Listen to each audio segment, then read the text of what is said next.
ಆವೇಶಂ ಫಹದ್ fossil ಅವರು ನಟಿಸಿ ಜೀತು ಮಾಧವನ್ ಅವರು direction ಮಾಡಿರುವಂಥ ಮಲಯಾಳಂ ಸಿನಿಮಾ.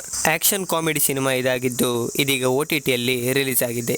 ಈ ಸಿನಿಮಾ ನೋಡಿ ಏನಿಷ್ಟ ಆಯಿತು ಏನಿಷ್ಟ ಆಗಲಿಲ್ಲ ಅನ್ನೋದನ್ನು ಈ ವಿಡಿಯೋದಲ್ಲಿ ತಿಳಿಸ್ತಿದ್ದೀನಿ. ಈ ಸಿನಿಮಾದ ಪ್ಲಾಟ್ ಬಂದು 3 ಮಲಯಾಳಿ ಸ್ಟೂಡೆಂಟ್ಸ್ ಇಂಜಿನಿಯರಿಂಗ್ ಓದೋಕ್ಕೆ ಬ್ಯಾಂಗ್ಳೂರು ಕಾಲೇಜ್ಗೆ ಬರ್ತಾರೆ. ಅಲ್ಲಿ ಅವರಿಗೆ ಸೀನಿಯರ್ಸ್ ರ್ಯಾಗಿಂಗ್ ಮಾಡೋದ್ರಿಂದ ಈ 3 ಸ್ಟೂಡೆಂಟ್ಸ್ ಲೋಕಲ್ ಸಪೋರ್ಟ್ ಪಡ್ಕೊಳ್ಳೋದಕ್ಕೆ ರಂಗ ಅನ್ನೋ ಗ್ಯಾಂಗ್ಸ್ಟರ್ನ ಪರಿಚಯ ಮಾಡ್ಕೋತಾರೆ. ಪರಿಚಯ ಆದಮೇಲೆ ಏನಾಯಿತು ಏನೇನಾಗುತ್ತೆ ಅನ್ನೋದೇ ಸಿನಿಮಾದ ಪ್ಲಾಟ್. ಈ ಸಿನಿಮಾ ನನಗೆ ಮಲಯಾಳಂ ಸಿನಿಮಾ ಅನ್ನೋ ಫೀಲೇ ಬರಲೇ ಇಲ್ಲ. ಬ್ಯಾಂಗ್ಳೂರು ಸಿಟಿನ ಕವರ್ ಮಾಡಿರೋದು, ಹಾಗೆ ಹೆಚ್ಚಾಗಿ ಸಿನಿಮಾದಲ್ಲಿ ಕನ್ನಡವನ್ನು ಬಳಸಿದ್ದಾರೆ. ಅದರಲ್ಲೂ ಫಹದ್ ಫಾಸಿಲ್ ಅವರ ಕನ್ನಡದ ಸ್ಲ್ಯಾಂಗ್ ಅಂತೂ ತುಂಬಾ ಇಷ್ಟ ಆಗುತ್ತೆ. ಒಂದು ರೀತಿ ಅನ್ಅಫಿಷಿಯಲ್ ಕನ್ನಡ ಸಿನಿಮಾ ಅನ್ನಿಸ್ತು. ಸಿನಿಮಾದ ಪ್ರತಿಯೊಂದು ಮೂವ್ಮೆಂಟ್ ಕೂಡ ಎಂಜಾಯ್ ಮಾಡ್ತೀರಾ. ಅದರಲ್ಲೂ ಫಹದ್ ಫಾಸಿಲ್ ಅವರ ಕ್ಯಾರೆಕ್ಟರ್ ಎಂಟ್ರಿ ಆದಮೇಲೆ ಫಹದ್ ಫಾಸಿಲ್ ಅವರ ಇಂಟ್ರೋ ಚೆನ್ನಾಗಿತ್ತು. ಫಹದ್ ಫಾಸಿಲ್ ಅವರ ಕ್ಯಾರೆಕ್ಟರ್ ಏನಿದೆ, ಯಾವ ರೀತಿ ಅನ್ನೋದನ್ನು ಅರ್ಥ ಮಾಡ್ಕೊಳ್ಳೋದಕ್ಕೆ ಆಗಲ್ಲ. ಅಂದ್ಕೊಂಡಿರೋದೇ ಸುಳ್ಳ ಅನ್ನೋ ಪ್ರಶ್ನೆ ಹುಟ್ಟುತ್ತೆ. ಇದರಿಂದಾಗಿ ಮುಂದೆ ಆ ಕ್ಯಾರೆಕ್ಟರ್ ಏನು ಮಾಡುತ್ತೆ ಅನ್ನೋ ಕ್ಯೂರಿಯಾಸಿಟಿ ಕೂಡ ಶುರುವಾಗುತ್ತೆ. ಸಿನಿಮಾದಲ್ಲಿ ತುಂಬಾ ಕಾಮಿಡಿ ಇದೆ, ಹಾಗೂ ಕೆಲವೊಂದು ಸೀರಿಯಸ್ ಸಿಚುವೇಶನ್ನಲ್ಲೂ ಕೂಡ ಕಾಮಿಡಿಯನ್ನು ಕ್ರಿಯೇಟ್ ಮಾಡಿದ್ದಾರೆ. ಅದು ಚೆನ್ನಾಗಿ ವರ್ಕ್ ಆಗಿದೆ ಕೂಡ. ಆ್ಯಕ್ಟಿಂಗ್ ವಿಚಾರಕ್ಕೆ ಬಂದರೆ ಫಹದ್ ಫಾಸಿಲ್ ಅವರ ಆ್ಯಕ್ಟಿಂಗ್ ಸ್ಟ್ಯಾಂಡ್ಔಟ್ ಆಗಿ ಕಾಣಿಸುತ್ತೆ. ಅವರ ಲುಕ್, ಕಾಸ್ಟ್ಯೂಮಿಂದ ಹಿಡಿದು ಮ್ಯಾನರಿಸಮ್ ಪ್ರತಿಯೊಂದು ಇಷ್ಟ ಆಯಿತು. ಸಿನಿಮಾದಲ್ಲಿ ತುಂಬಾ ನಗಿಸ್ತಾರೆ.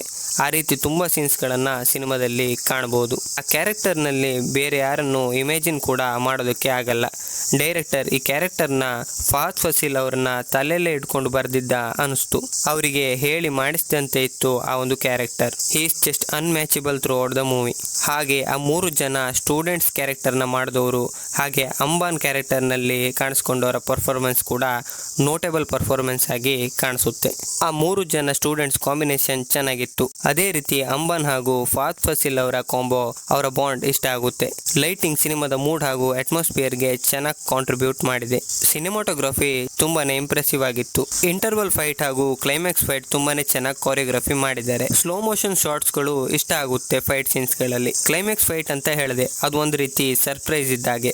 ಅದನ್ನ ಸಿನಿಮಾ ನೋಡಿನೇ ಎಂಜಾಯ್ ಮಾಡಬೇಕು. ಹಾಗೆ ಈ ಸಿನಿಮಾದಲ್ಲಿ ಎಮೋಷನ್ ಪೋರ್ಷನ್ಸ್ ಕೂಡ ಇದೆ. ಅದನ್ನ ತೋರಿಸಿದಂಥ ರೀತಿ, ಅದರ ಪ್ರೆಸೆಂಟೇಷನ್ ಹಾಗೂ BGM, ಫಹದ್ ಫಾಸಿಲ್ ಅವರ ಪರ್ಫಾರ್ಮೆನ್ಸ್ ಅದ್ಭುತ ಅಂತ ಹೇಳ್ತೀನಿ. ಸುಶೀಲ್ ಶ್ಯಾಮ್ ಅವರ BGM ತುಂಬಾನೇ ಚೆನ್ನಾಗಿತ್ತು. ಬರ್ತ್ಡೇ ಸಾಂಗ್, ಇಲ್ಯುಮಿನೇಟಿ ಸಾಂಗ್, ಅದರ ಕೊರಿಯೋಗ್ರಫಿ ಇಷ್ಟ ಆಯಿತು. ಸಾಂಗ್ಸ್ಗಳ ಪ್ಲೇಸ್ಮೆಂಟ್ ಕೂಡ ಅಷ್ಟೇ ಪರ್ಫೆಕ್ಟ್ ಅಂತ ಹೇಳ್ತೀನಿ. ಈ ಸಿನಿಮಾದ ನೆಗೆಟಿವ್ ಅಂತ ನೋಡೋದಾದ್ರೆ ಸಿನಿಮಾದಲ್ಲಿ ನನಗೇನು ನೆಗೆಟಿವ್ ಅಂತ ಅನಿಸಿಲ್ಲ. ಓವರ್ ಆಲ್ ಆಗಿ ಹೇಳಬೇಕಂದ್ರೆ ಕ್ರೇಜಿಯೆಸ್ಟ್, ಫನ್ನಿಯೆಸ್ಟ್, ಪರ್ಫೆಕ್ಟ್ ಸಿನಿಮಾ ಅಂತ ಹೇಳ್ತೀನಿ. ಈ ಸಿನಿಮಾ ನೀವೇನಾದರೂ ನೋಡಬೇಕಂದ್ರೆ ಅಮೆಜಾನ್ ಪ್ರೈಮ್ನಲ್ಲಿ ಅವೈಲೇಬಲ್ ಇದೆ, ಹೋಗಿ ನೋಡ್ಬೋದು. ಏನೇ ಆದರೂ ಕೂಡ ಈ ವರ್ಷ ಮಲಯಾಳಂ ಸಿನಿಮಾ ಇಂಡಿಯನ್ ಸಿನಿಮಾವನ್ನು ರೂಲ್ ಮಾಡ್ತಿವೆ. ಈ ಸಿನಿಮಾ ನೀವೇನಾದರೂ ನೋಡಿದರೆ ನಿಮ್ಗೇನು ಅನಿಸ್ತು ಅಂತ ಕಮೆಂಟ್ಸಲ್ಲಿ ತಿಳಿಸಿ. ಹಾಗೆ ಚಾನಲ್ ಇಷ್ಟ ಆದರೆ ಚಾನಲ್ನ ಸಬ್ಸ್ಕ್ರೈಬ್ ಮಾಡ್ಕೊಳ್ಳಿ. ಇನ್ನೇನು 500 ಸಬ್ಸ್ಕ್ರೈಬರ್ಸ್ಗಳನ್ನು ಕಂಪ್ಲೀಟ್ ಮಾಡ್ಕೋತಾ ಇದ್ದೀವಿ. ಇದೇ ರೀತಿ ಮುಂದಿನ ವಿಡಿಯೋದಲ್ಲಿ ಒಂದೊಳ್ಳೆ ಕಂಟೆಂಟ್ ಜೊತೆ ಸಿಗ್ತೀನಿ ಅಂತ ಹೇಳ್ತಾ ಈ ವಿಡಿಯೋನ ಮುಗಿಸ್ತಾ ಇದ್ದೀನಿ.